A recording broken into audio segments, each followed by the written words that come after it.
India voice, आपकी सोच, आपकी आवाज। इसका एक अच्छा अनुभव पूरे देश भर के आए हुए खिलाड़ी और खेलों से जुड़े हुए खेल प्रेमी लेकर गए। ये खेल हमने ग्रीन गेम्स की थीम पर आयोजित किए थे।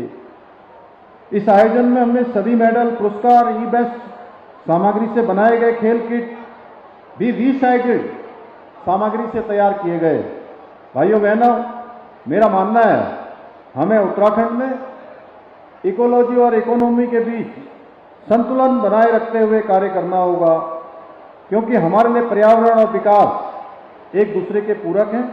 इसके बिना दूसरा अधूरा है। इन्हीं प्रयासों का आज परिणाम है कि नीति आयोग भारत सरकार की इंडेक्स में सतत विकास के लक्ष्यों को प्राप्त करने में देवभूमि उत्तराखंड को पहला स्थान प्राप्त हुआ है। भाइयों बहनों, हमारा लक्ष्य स्पष्ट है कि हम एक ऐसा उत्तराखंड बनाएं जो विकास और पर्यावरण में संतुलन बना सके। ऐसा उत्तराखंड जहां आधुनिक इंफ्रास्ट्रक्चर हो और जंगल भी हो, और जहां रोजगार के अवसर भी हो, हरियाली की छांव भी हो, और जहां शहरी विकास भी हो और प्राकृतिक संपदा का संरक्षण भी हो। इसलिए हरित उत्तराखंड, समृद्ध उत्तराखंड हमारा नारा ही नहीं, यह हमारी नीति है, यह हमारा संकल्प है। इसके साथ ही आज के इस पावन अवसर पर मैं आप सभी से आह्वान करना चाहता हूं कि अपने जीवन के विशेष अवसर पर, जैसे जन्मदिन है, विवाह की वर्षगांठ है, या अन्य किसी स्मरणीय दिन पर, जो दिन भी आपके जीवन का विशेष दिन हो, या आपके आसपास आपके माता पिता, आपके भाई बहन, आपके पारिवारिक सदस्य, मित्र, किसी का भी स्मरणीय दिन हो, उस दिन इस प्रकार की शुरुआत की जा सकती है कि हम एक पौधा लगाएं और उसकी नियमित रूप से देखभाल करें। और आज मुझे अच्छा लगा कि वन विभाग के लोगों ने, जो हमने बहुत दिनों पहले एक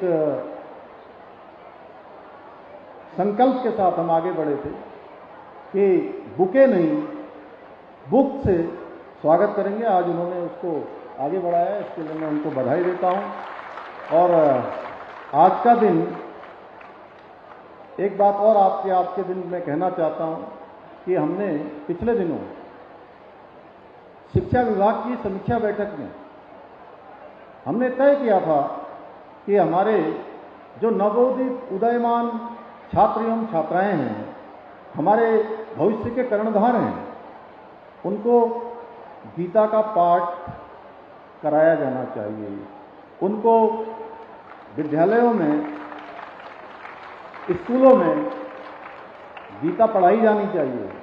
तो भाइयों बहनों, उसकी शुरुआत हमारे यहाँ स्कूलों में हो गई है और हजारों हजार स्कूलों में गीता पढ़ाई जाने लगी है। बड़े सुंदर सुंदर दृश्य आ रहे हैं और निश्चित रूप से देखिए, महाभारत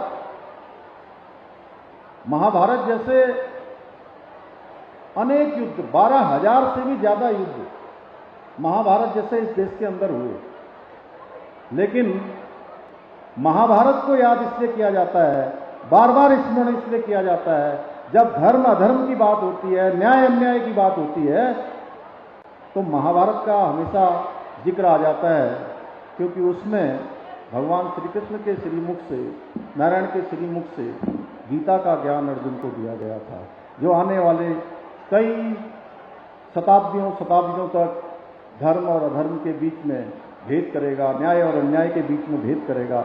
हमारे बच्चे, हमारे नौनिहाल गीता को, ज्ञान को प्राप्त करेंगे तो वो पुरस्कृत होंगे, उत्कृष्ट होंगे और जीवन के हर क्षेत्र में न्यायप्रिय होकर अपने कर्म को आगे बढ़ाने का काम करेंगे। देश दुनिया के अंदर जो भी जिम्मेदारी उनको भविष्य में मिलेगी, वो निश्चित रूप से अपने माता पिता का भी नाम रोशन करेंगे, अपने शिक्षकों का भी नाम रोशन करेंगे, अपने गांव, अपने मोहल्ले समेत देश और प्रदेश का नाम भी हमारे ये सब बच्चे जब उनके अंदर गीता का ज्ञान सही प्रकार से चला जाएगा तो आत्मसात करते हुए वो आगे बढ़ेंगे। मैं उनको भी बहुत शुभकामनाएं देता हूं और आज के हमारे छोटे छोटे प्रयासों द्वारा हम पर्यावरण संरक्षण को भी बढ़ावा देंगे।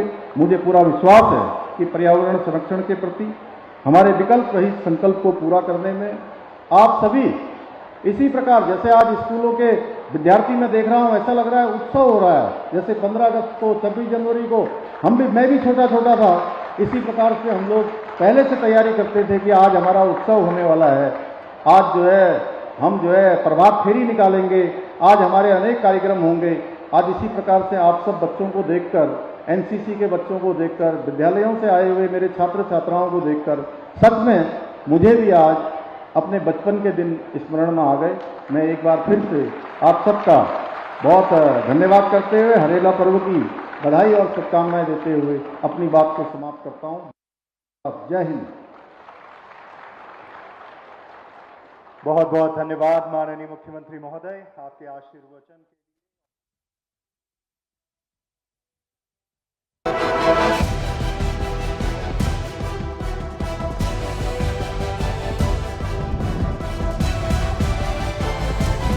इंडिया वॉइस, आपकी सोच, आपकी आवाज।